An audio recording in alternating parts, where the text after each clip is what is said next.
Ko te umanga hoko whenua a te kuini o Ingarangi, te pūtaketanga mai o ngā tini raruraru i Wainganui te iwi Māori me ngā tauiwi i haere poka noa mai i whenua kē ki konei. Koera te kaupapa o tētahi toi whakaari, e whakaaturia ana e te hua o te Wao Tapu Trust, ki roto o te whanganui ātara i tēnei wiki.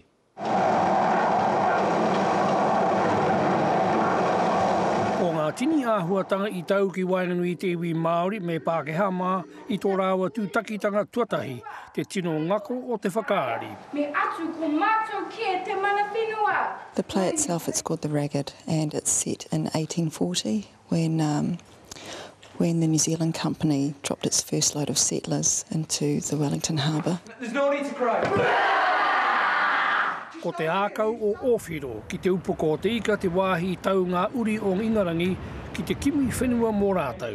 Engari, ko tau noa atu te kamupene o Aotearoa. E whakaari tēnei e hāngai ana i ngā kōrero, e pāna ki tēnei whenua o te whanganui atara. Engari, he pūrākau, he paki waitara hoki tēnei.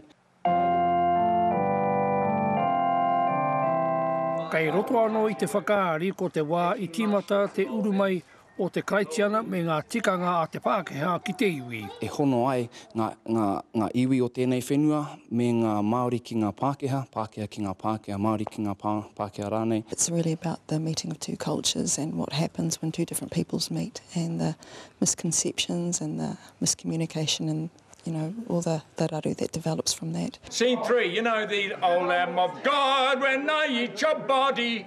Ko ngā kai whakaari, ko te hunga taiohi, kua uru ki te raruraru. Warrior wants more.